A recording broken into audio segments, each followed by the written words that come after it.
La entrevista a la carta, en diálogo directo con los protagonistas de los hechos.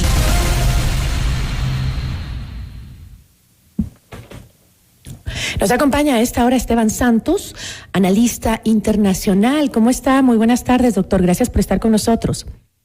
Gisela, qué gusto. Buenas tardes. Podemos empezar conversando sobre cuál es la situación real del avance ruso dentro del territorio ucraniano en este momento. Un año después de esta guerra, David y Goliat, que pensaba el mundo, entre los que yo me sumo, pensamos que iba a ser una vez más una victoria rusa por el avance y sobre todo por la no ayuda o cooperación de Occidente. Algo que no se llegó a dar, y el pueblo ucraniano, me atrevo a decir, hoy está más fuerte que nunca. Han tenido muchísimas bajas, lamentablemente, de lo que se decía inicialmente en el reporte de Gisela, con pena decir que falta un 0 al lado. Esa es una de las cifras reales de lo que puede estar teniendo como costo este conflicto, que todavía no tiene un vicio siquiera a mediano plazo de solución. Creo que la gran diferencia que ha pasado en este momento a las anteriores, lo que fue, por ejemplo, la toma de Crimea en 2014 o años antes con otros países que conformaron antes la esfera de la óptica rusa, como Georgia, por ejemplo, como algunos, insisto, varios de estos estados que colindan con Rusia, fue que la comunidad internacional abiertamente está dando un respaldo y que la población interna también se ha alzado en armas en torno a este agresor. Por eso, Gisela, hoy día estamos celebrando un año, pero un año con mucha zozobra, un año en donde el mundo, luego de esta última votación que se dio en el seno de Naciones Unidas, 141 países volvieron a repudiar esta guerra. ¿Quiénes son los países que acaban de apoyar al régimen de Vladimir Putin? Eritrea, Siria, Corea del Norte y el dictador de Nicaragua. Eso dice mucho de la unidad planetaria en torno a la insensatez de lo que está sucediendo en ese lugar del mundo. Justamente el pasado 20 de febrero, el presidente de los Estados Unidos, Joe Biden, arribó sorpresivamente a Kiev para reunirse con su homólogo Volodymyr Zelensky, y durante ese breve paso por la capital ucraniana, el mandatario estadounidense prometió enviar más armamento a las tropas de Zelensky y reiteró el inquebrantable apoyo de los Estados Unidos a Ucrania. El apoyo irrestricto de los Estados Unidos a Ucrania también evidenciaría que el conflicto no va a encontrar pronto una salida. Entonces, estamos hablando efectivamente de lo que supuestamente es uno de los ejércitos mejor armados y más preparados del mundo. Digo supuestamente porque en números gana en estadísticas 10-1 Ucrania. Ahora, los ucranianos han logrado no solo resistir, sino que se inicia ya una contraofensiva. Evidentemente, gracias, y lo que muy bien se está diciendo, por esta cooperación internacional. Para poner un poco en datos, entre los Estados Unidos y sus aliados occidentales de la Unión Europea, Canadá, Australia, se han entregado en recursos militares y económicos el equivalente al 98% del gasto que utiliza Rusia, que utilizó pues Rusia todo el 2021. Esa es la magnitud de lo que estamos hablando como dentro del conflicto. También inicialmente, ¿y por qué era este miedo? Porque estamos hablando dentro de las placas tectónicas geopolíticas en donde justamente se topan Rusia con Occidente, y Ucrania ha tenido siempre este problema de ser un país, comillas, limítrofe entre estos dos lados del mundo, y todo esto empezó en 2014, insisto, cuando hubo un cambio y cuando las nuevas generaciones dijeron no a la esfera prorrusa, sino que regresaron a ver a Occidente, a la Unión Europea, a la integración europea. ¿Cómo respondió Putin? Pues enviando tropas, anexionándose Crimea, que fue en su momento un espacio, una península que fue otorgada en su momento por Nikita Khrushchev, y que desde siempre, yo creo que el problema aquí, Gisela, es que tenemos a un dictador, primero hay que decir las cosas por su nombre, que todavía tiene estos sueños de tratar de volver a trazar las fronteras de la humanidad a lo que fueron hace un par de siglos. Y eso está teniendo un costo no solo económico, sino particularmente en vidas humanas y con el retroceso, porque si bien, insisto, Rusia no logró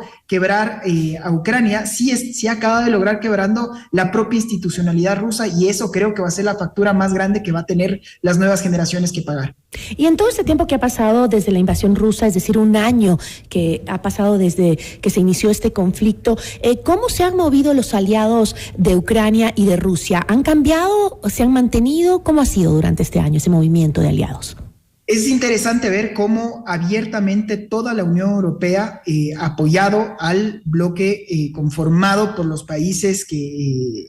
a ver, porque es que hay que diferenciar entre lo que es la Unión Europea de lo que es la Alianza Transatlántica de la OTAN. La Unión Europea mayoritariamente ha dado un apoyo irrestricto a Ucrania. Digo mayoritariamente porque todavía hay vestigios de lo que es la historia, de lo que han sido los conflictos europeos, y vuelven a haber problemas en Hungría, hay problemas nuevamente en Serbia, y esta guerra ha destapado otros conflictos que estaban un poco solo tapados por encima. El problema de Azerbaiyán con Armenia, en fin, o sea, la geopolítica internacional es muy complicada, pero Rusia básicamente lo que tiene es la ambivalencia china, y ese ha sido China y de la India, que le han permitido ser una suerte de boya, de salvavidas. Ahora, Pekín acaba de anunciar su plan para salir adelante de esta crisis, pero ha sido un plan tomado muy como paños tibios por parte de Ucrania y por parte de Occidente, porque si bien habla del cese inmediato de las hostilidades, también reconoce que puede haber un problema de seguridad real para Rusia, pero sobre todo en ningún momento habla de la palabra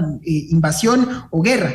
En todo caso, lo importante, Gisela, para mí es entender que Rusia hoy más que nunca se encuentra más aislada, es el país más sancionado, incluso por encima de Corea del Norte, y en este momento yo creo que justamente estas economías como la China, como la India y en menor medida otros países del BRICS, como puede ser Sudáfrica, están siendo los salvavidas que determinarán si es que vamos a poder seguir adelante con este emprendimiento o si por el contrario, pues el mundo le dará, como espero que así se dé, la espalda a Putin. Algo que la Realpolitik finalmente también hay que decirlo, Gisela. ¿Por qué es esta ambivalencia? Pues por el comercio, porque hay que entender por qué un Jair Bolsonaro que salía de Brasil, por qué no quiso condenarlo, porque el Brasil es el principal importador de materias, de químicos para el agro. Lo propio pasa con el África subsahariana en torno a los granos, y por eso vemos que hubieron 32 abstenciones, casi en su totalidad de países africanos. Entonces hay que entender un poco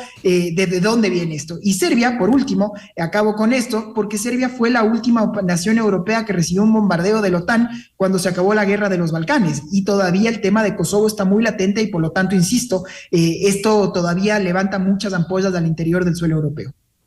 Ahora, otra consecuencia de este año de que se ha vivido la guerra entre Rusia y Ucrania, y justamente desde el día de la invasión, pues lo que también ha generado muchas afectaciones es el movimiento de desplazados, unos 7.7 millones de personas desde Ucrania a diversos países de Europa, incluida también América, recibieron a personas que huían del conflicto en Ucrania. ¿Qué medidas han tomado los organismos internacionales para enfrentar el drama humano que significa salir del territorio ucraniano en busca de paz, de trabajo, de una nueva vida?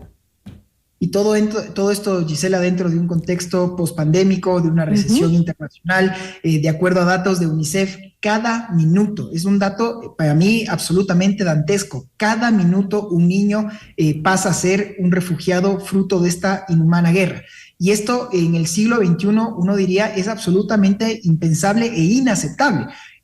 Pero esa es la realidad, y la realidad es que yo creo que esto está distando mucho de llegar a un acuerdo negociado, porque de toda la inversión que se ha hecho en armamento, en seguridad y sobre todo en este apoyo irrestricto por parte de las democracias occidentales, a cambio de simplemente sentarse o ceder parte del territorio, yo creo que no lo veo en este momento como una salida fiable.